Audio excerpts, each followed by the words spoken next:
Welcome into Steelers Talk. I'm your host, Jack Sperry. I'm coming to you on my day off here at home because we got some big injury news for the Pittsburgh Steelers. And today the Steelers got a double dose of good news on the injury front, including an update on rookie defensive tackle Derrick Harmon. But before we get into it, guys, make sure you click that subscribe button. Whether I'm here at home, whether I'm on vacation, whatever the case may be, whether I'm in studio, if there's breaking news on the Pittsburgh Steelers, I am getting you guys an update and getting you guys a video for free on this channel. So if you guys appreciate our dedicated coverage here on Steelers Talk, I would greatly appreciate it if you click that subscribe button and join us on this journey of this 2025 season together. All right, so now let's get into the update here on Derrick Harmon. I'm sure you've already seen the news, but just an MCL sprain, which is in his knee, of course, and he's expected to miss about a month, and that's going to probably put him on early season IR for the Pittsburgh Steelers. So that means one other person on the Steelers roster is going to be able to make the initial 53-man roster because Derrick is going to be on IR, most likely to start the season, which means that he will have to sit out at least the first 4 weeks. Now, we'll see on the IR designation, maybe they feel like he only needs to miss 2 weeks, and because of that, they feel like they don't need to put him on IR. But we'll see what ends up happening here. But if he is expected to miss a month, that does kind of fit inside the time frame there where they would put him on IR. They would have somebody else make the team, at least to start the season. Probably another defensive tackle, but who knows? And then if that were the case, because the Steelers have their bye week in week 5 after the Ireland game versus the Vikings in week 4, that means we won't see Derrick Harmon play for the Pittsburgh Steelers this year until week 6 versus the Cleveland Browns at home. So obviously not the most ideal news in the world. You would want Derrick to be healthy for the entire season, of course. But I think after watching him get carted off the field last night with the towel over his head, he looked really upset. All kind of the context clues and in the moment last night kind of pointed to this being a season-ending knee injury, and we were not going to see Derrick Harmon for the entirety of this 2025 season, which would have meant that this team's first-round pick the last 2 years would have had a season-ending knee injury in each of the last 2 seasons. Of course, last year, Troy Fautanu just played in 1 game versus the Denver Broncos and then was out for the rest of the year with a knee injury. It really would have sucked if Derrick Harmon, who's really expected to be and play a big role for this Steelers defense this year, was out for the entire season. But, obviously this is good news considering, what it could have been. It looks like he's going to be able to play this year, and he's going to be able to play for most of this season. But obviously that first kind of stretch in the season where you got some kind of softer opponents, the Jets, the Seahawks, the Patriots, some of these quote-unquote easier opponents, the Browns, in these early games in the season, the Steelers cannot afford to get off to a slow start. So, to lose a starting player for that stretch, certainly not nothing there. But I do have quite a bit of confidence in this group and in this depth on the defensive line to be able to hold up with Derrick Harmon out of the lineup, right? The Steelers do play pretty much a majority of their defensive snaps with a 4-down front in their nickel and dime packages. So in those situations, of course, Keanu Benton and Cam Hayward were going to be your starters most of the time anyways. Harmon was only going to be designated as a quote-unquote starter when they're in their base formations with a 5-down front, and then he would rotate in with the 4-down fronts. So, I think the Steelers certainly have enough depth here to be able to make up for this injury in the first few weeks. Obviously, it sucks. We wish Derrick a full and speedy recovery, and we wish he was out there those first few weeks. But Yahya Black, his fellow rookie classmate here from Iowa, has looked so good in the preseason. He looked really, really good last night, ladies and gentlemen. I mean, going over the film this morning, it was just absolutely phenomenal, guys. You just watch his power. You watch his ability to two-gap and control 2 different offensive linemen. And then when the Carolina Panthers were putting up a center on him one-on-one, I mean, it was so easy for him to get to the quarterback. He had 2 sacks, a forced fumble yesterday. He was terrific against the run. And that's all with him dealing with kind of a minor elbow injury. He's got that big brace on his arm. So, Yahya Black has been a stud. in Steelers training camp and in the preseason. And, I'm not exactly sure where they would line him up on the starting base front. I don't know if they'd put him at nose tackle. He certainly has the size to do that. He's bigger, and frankly, he's stronger than Keanu Benton, so I would love to see him play nose.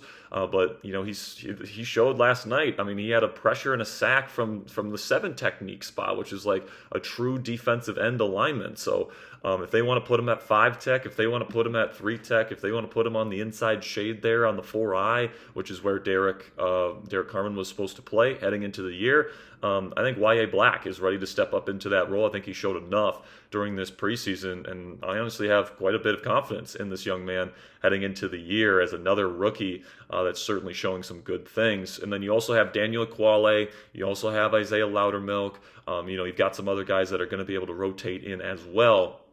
So Cam Hayward and Keanu Benton going to have to probably shoulder a little bit more of the load with Derrick Harmon going to be out for these first few weeks here, but I still have all the confidence in the world in the Steelers pass rush and in the Steelers defensive line to be able to get the job done in those first 4 games. And then once Derrick gets back out on the field, presumably week 6 versus the Cleveland Browns, he's going to be good to go, and it's going to be full steam ahead at that point. All right, so very good news on the Derrick Harmon front, considering what it could have been. And then also today, the Steelers announced 11 roster cuts, and a lot of these were very expected. Logan Woodside, the quarterback, Evan Hull, the running back, Kevin Fulch, the tight end, Julian Pearl, who they added this week, an offensive lineman, Doug Nestor, really tough preseason for him. He gets cut. Kenny Willekes, another guy that they brought in this week. I actually thought he played pretty well last night, but just not enough time with this team to be able to make a true difference. So he gets cut. Mikey Victor, a defensive back. Cam Alexander, another guy they brought in this week. He ends up getting cut. Kyler McMichael, another DB. Quindle Johnson, a safety. And then Jake McQuaid, the long snapper, also is out in Pittsburgh as well. And of course, he had to play the long snapper role for this team last night with Christian Coots still dealing with his sternum injury. But the fact that McQuaid ended up getting cut this early pretty much means the Steelers are going to feel comfortable with Christian Coots' ability to play week 1. They wouldn't be cutting McQuaid this early if they didn't feel really good about that. So that is kind of the double dose there. That's the second bit of good injury news for the Pittsburgh Steelers, is that Jake McQuaid is out and Christian Coots is most likely going to be able to be good to go for this football team when we play against the New York Jets in week 1 here. And I believe in less than 10 days at this point, man. So it's really, really exciting here, guys. I cannot wait for the start of the season. And, another thing to keep your eye out for here, guys, and I'll kind of wrap up today's video with this. Look out for the Steelers to be in the wide receiver market within the next week or so, all right? Whether that's with the roster cuts and the waiver wire kind of stuff there, whether it's, trying to trade for an established veteran like Alec Pierce is somebody whose name has been thrown out there. Adam Thielen's name has been thrown out there quite a bit, mostly to the Minnesota Vikings, but I think the Steelers could potentially make a call to Carolina as well and swoop in to get Thielen.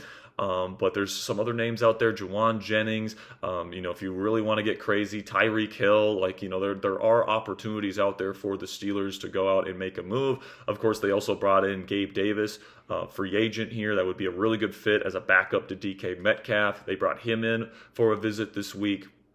Apparently his knee is in a better position than where it was the first time he visited Pittsburgh. So, it's going to be interesting to see what Omar Khan does here, because you got DK Metcalf. He's locked in as your number 1 every down guy that's going to be out there in every situation. And then, I think that the guys that they have in the 2 and 3 spot fit what they want to do really well. Roman Wilson kind of fits into that Van Jefferson role where he can run on those crossers. He's not going to be asked to do necessarily too much from a route running perspective, but he can run block. And he's got the speed to be able to separate on those kind of runaway routes, which Van Jefferson just didn't have last year. And then in the 3rd spot there, kind of that passing down specialist role, Calvin Austin III, he's getting back from his oblique injury. Hopefully he's going to be ready and good to go. But even if he's still dealing with an injury, or if he re-aggravates that oblique before the season or during the season, Scotty Miller has really impressed during the preseason and during training camp. He's just so steady, and he's certainly going to make this team And then Ben Skoranek is going to be a special teams ace that also makes the team in the receiver room this year as well. So I do think they want to add a sixth to this room. With Brandon Johnson going down with a foot injury, with Robert Woods not really being up to snuff here during the preseason and training camp, I do think the Steelers are in the market to add a receiver. We'll see if it ends up being a starting caliber guy or somebody like a Gabe Davis, where it's more an OBJ, where it's more of a depth kind of rotational guy. But I do think we're probably going to get a move of some kind at wide receiver before the start of the season. So make sure you guys click that subscribe button if you haven't already. Because whenever that move comes down, whenever the con artist strikes, we'll have a video for you guys. And if it's a big enough move, we will go live when that move goes down. So make sure you guys click that subscribe button if you haven't already. Until tomorrow, guys, here we go, Steelers.